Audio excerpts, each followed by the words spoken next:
Baik, Assalamualaikum warahmatullahi wabarakatuh. Selamat malam semuanya. Sebelum perkenalkan, nama saya Bora Ventura Jendra Kurniawan. Saya dari TRU Angkatan tahun 2024 dengan NIM 031 dari kelas B Praktikum. Kali ini saya akan menjelaskan beberapa aspek dari beberapa dasar dari sistem kontrol sendiri, yang dimana dari dasar sistem kontrol sendiri ini kita akan menggunakan beberapa software seperti MATLAB dan juga akan sering menggunakan Simulink. Nah, untuk penjelasannya kita akan langsung aja. Nah, yang pertama apa sih itu MATLAB? Nah, MATLAB atau Matrix Laboratory adalah bahasa pemrograman dan lingkungan komputasi numerik yang kuat untuk analisis data, perhitungan matematis dan pemodelan sistem. Yang dimana keunggulan yang terletak pada kemudahan mengolah matriks, visualisasi data, dan banyak toolbox khusus untuk seperti kontrol, sinyal AI, dan sebagainya. Nah, jadi MATLAB ini tuh kayak nanti misal kita ingin membuat pemodelan, membuat sistem pemodelan, kita sudah membuat pemodelan. Nah, MATLAB ini fungsinya adalah ketika nanti kita sudah membuat pemodelan, maka kita bisa masukkan pemodelan ini ke dalam MATLAB sendiri. Nah, MATLAB ini akan memproses perhitungan dan memberikan persamaan diferensial seperti itu, kurang lebih seperti itu. Lalu apa sih itu Simulink? Nah, Simulink itu adalah dari salah satu dari MATLAB juga, salah satu aplikasi add-on yang dimana berbasis blok diagram untuk pemodelan sistem dinamis. Nah, jadi blok diagram dari dasar sistem kontrol sendiri itu. Nah, pengguna dapat menggunakan drag dan drop blok seperti integrator, gain, dan sinyal input untuk merancang sistem tanpa harus menulis banyak kode. Jadi seperti kayak ibaratnya dia kayak aplikasi simulasi lah dalam MATLAB seperti itu untuk sistem kontrol.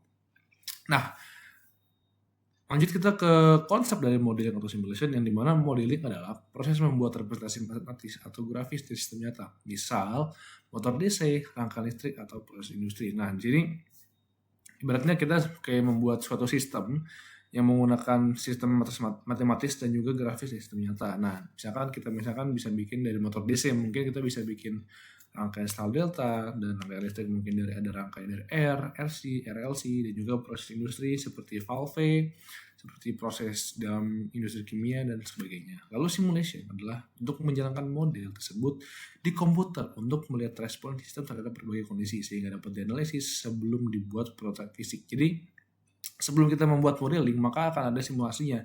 Apakah ada suatu error, apakah ada suatu kondisi-kondisi yang harus diperbaiki, sehingga ketika kita bisa menganalisa dulu apakah harus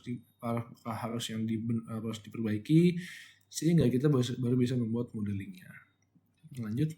Nah, di sini juga dalam MATLAB juga ada beberapa transformasi seperti yang akan kita sering pakai adalah transformasi Laplace, yang dimana yang transformasi Laplace ini mengubah persamaan diferensial fungsi waktu menjadi persamaan aljabar dalam domain S atau fungsi dalam S. Nah, balik lagi atau flashback kita ke awal, persamaan diferensial sendiri itu adalah persamaan yang dimana membandingkan dua keadaan, seperti apakah tinggi air, misalkan debit air bisa berpengaruh oleh waktu, dan juga waktu ini bisa dipengaruhi oleh debit air. Ya, contohnya seperti itulah.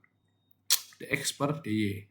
Nah, dx ini bisa jadi suatu variabel. Contohnya misalkan dx ini variabelnya adalah debit air dan dy ini adalah variabel waktu.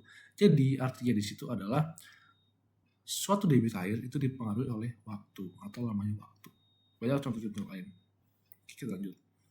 Nah, di sini juga ada transfer function yang tadi saya jelaskan. Ini adalah rasio transformasi Laplace keluaran terhadap masukan sistem linear time invariant atau LTI dengan kondisi awal 0. Lanjut. Nah, jadi kemudian sistem juga ada beberapa jenis. Yang pertama ada sistem mekanik, yang dimana sistem mekanik sendiri adalah fokusnya adalah gerakan benda, atau misalkan kita menggunakan hukum fisika. Kita memandang massa sebagai penyebab energi, pegas sebagai elemen yang memiliki gaya pemulih, dan dampar sebagai peredam yang gerak. Nah, dengan menerapkan hukum Newton, gaya sama dengan massa kali percepatan. Kita dapat merangkai ketiga elemen ini menjadi persamaan diferensial yang menggambarkan hubungan gaya, kecepatan, dan posisi. Jadi, sistem mekanik ini fokus itu terhadap gerakan-gerakan fisika atau hukum fisika. Oke, lanjut, kita akan ada sistem elektrik. Nah, alih-alih gaya dan gerak, kita berbicara tentang tegangan arus, resistor, induktor, dan kapasitor menjadi elemen dasar yang masing-masing menimbulkan hambatan, menyimpan energi magnetik atau energi listrik. Nah, dalam sistem elektrik ini yang kita pakai adalah hukum Kirchhoff, yang dimana hukum Kirchhoff untuk arus dan tegangan kemudian digunakan untuk menentukan persamaan yang setara dengan sistem mekanik tadi. Hanya saja variabel berbeda. Contohnya kita bisa pakai di rangkaian listrik seperti RC, rangkaian R, dan juga rangkaian RLC seperti itu. Oke, yang terakhir ada sistem hidrolik. Di mana sistem hidrolik ini merupakan jenis pemulihan sistem yang memusatkan perhatian pada aliran fluida dan tekanan. Pipa dan orifice bertindak sebagai hambatan aliran. Tangki sebagai kapasitor menyimpan volume dan pompa sebagai sumber tekanan. Prinsip konservasi massa dan energi serta hukum kontinuitas dipakai untuk menulis persamaan hubungan antara tekanan, laju, aliran, dan volume. Nah, jadi dalam sistem hidrolik ini kita menggunakan cairan atau misalkan menggunakan gas ya. Intinya variabel-variabel yang dipakai adalah seperti fluida dan juga tekanan, seperti itu. Jadi perbedaan dari ketiga itu ya, dari mekanik kita menggunakan gaya fisika, dari elektrik kita menggunakan hambatan magnetik atau energi listrik, dan juga di hidrolik kita menggunakan fluida dan tekanan, seperti itu. Nah, oke, lanjut. Sekarang saya akan menjelaskan beberapa sistem kontrol atau diagram blok sistem kontrol yang umumnya bisa digunakan di industri. Nah, pertama-tama di sini kita menggunakan masukan atau input. Nah, di sini input ini bisa disebut juga sebagai proses manipulated variable. Yang dimana input ini yang artinya variabelnya bisa diubah. Misalkan seperti kita bisa misalkan kita ingin masukkan air. Nah, airnya itu kita bisa tahu berapa air yang akan kita masukkan. Nah, di sini ketika ada input yang masuk, maka ada controller, yang artinya controller ini juga atau sensor. Jadi sebelum controller sebenarnya ada sensor yang dimana sebelum dimasuk ke controller, nah controller ini adalah otaknya sebelum dia masuk ke aktuator. Nah, controller ini akan memproses apakah airnya sudah cukup. Nah, ketika sudah masuk ke dalam controller ini akan memproses atau sebagai otaknya dari sistem kontrol tersebut. Dia akan masuk ke bagian aktuator atau penggerak. Nah, aktuator setelah itu akan masuk ke dalam bagian proses. Nah, proses ini juga menghasilkan keluaran. Nah, di sini kenapa di sini ada bagian diagram blok lagi? Nah, jadi di sini ketika suatu proses atau output atau keluaran tidak sesuai, misalkan suatu air itu membutuhkan 1 meter untuk memenuhi tangki. Tapi ketika sampai di proses, yang hanya keluar adalah 0,8 meter. Otomatis di sini akan ada feedback. Nah, feedback itu apa? Feedback itu adalah ketika suatu keluaran tidak sesuai dengan apa yang diinginkan. Makanya di sini ketika sensor sudah membaca atau transmitter sudah membaca ternyata yang masuk hanya 0,8 sehingga artinya kurang 0,2, maka sensor akan mengikat sinyal lagi ke dalam bagian sini, input atau yang disebut junction. Nah, di sini akan diproses lagi. Oh, ternyata masih kurang 0,2 meter. Oke, akhirnya kita masuk lagi ke bagian controller, output seperti itu. Jadi debit air bisa terjaga dengan baik, seperti itu. Kurang lebih penjelasan seperti itu. Oke. Kurang lebih penjelasan dari seluruh materi yang saya jelaskan sampai di sini. Setelah ini kita akan menggunakan aplikasi MATLAB dan juga Simulink untuk mensimulasikan beberapa komponen-komponen dan library yang ada di MATLAB dan Simulink. Baik, setelah kita sudah masuk setelah menjelaskan beberapa dari aplikasi Simulink seperti dasar-dasarnya oleh first transformation, sekarang kita mencoba untuk melakukan simulasi di Simulink. Di sini kita masuk ke blank model.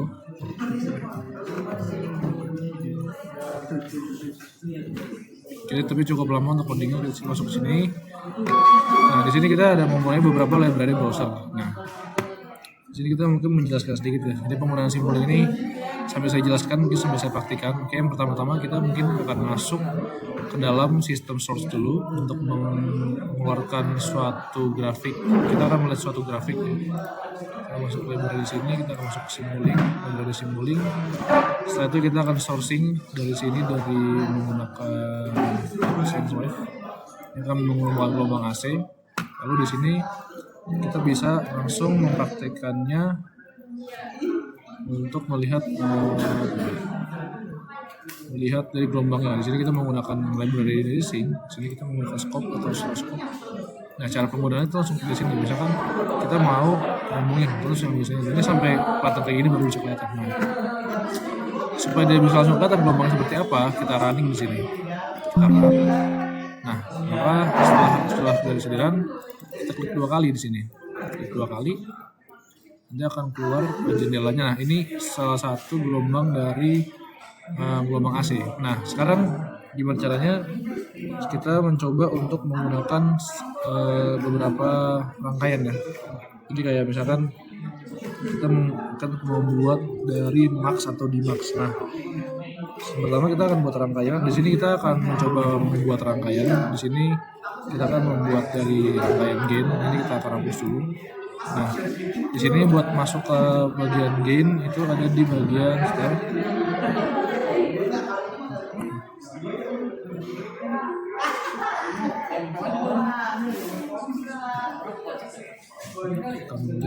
Nah, sini kita masukin gain untuk menaikkan tegangan. Lalu di sini ada di max dan max. Nah, mungkin buat penjelasan di max jadi nanti kita akan melihat dua gelombang, melihat displaynya. Jadi nanti kita akan menggunakan dua output dan akan terlihat dari satu output. Nah, nanti ketika kita menggunakan satu input, kita akan bisa menggunakan dua output. Nah, contohnya seperti ini. Oke, jadi kita mulai dari sini, kita masukkan satu rangkaian dari AC-nya, kita konekin ke bagian gain-nya seperti ini, lalu kita masukkan melalui Dmax supaya bisa mengeluarkan dua output. Nah, seperti ini. Oke, yang ini kita sambungin. Dari sini kita paralelin, kita tarik sumber dari sini. Oke. Kayak gini. Nah, dan seperti ini kita coba pakai scope. Nah, di sini kita sambungin supaya gelombang kelihatan. Nah, di sini kan ada dua arus yang dimana satu ini di gain menggunakan satu. Nah, di sini kita gain dulu supaya dia bisa jadi dua gain.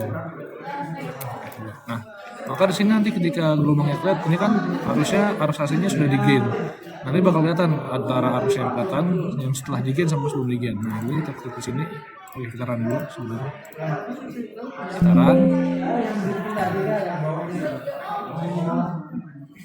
Oke, setelah kita run, kita lihat. Nah, gelombangnya ini gelombang dari AC yang sebelum di gain. Dan lihat di sini bisa kelihatan warna biru. Dia mentok, ada V-peak-nya itu ada di 1. Peak to peak-nya ada 1 dan 1. Nah, di sini setelah di gain, di V-peak-nya dia akan di bagian 2.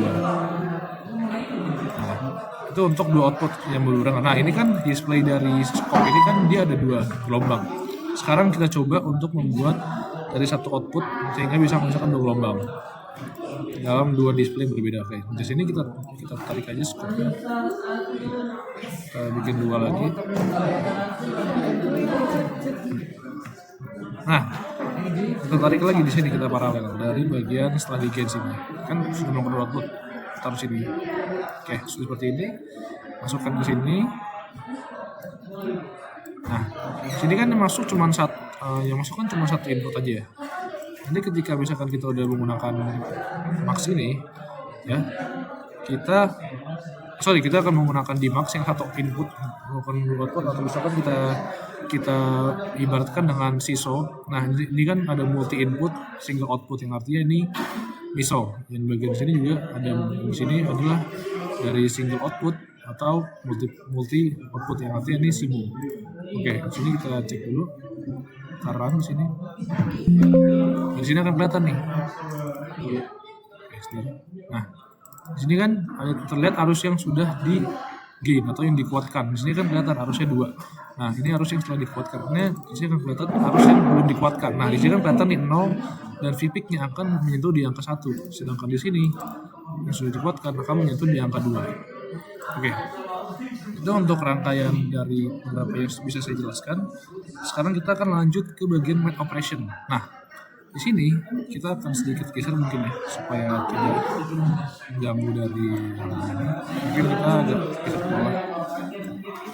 Oke. Kalau enggak kita hapusin dulu. Ini kita hapus. Sekarang kita coba untuk menggunakan mat dari mat operation. Di sini kita masukin bagian add sini. Nah, ini gunakan add ini. Habis itu kita masuk ke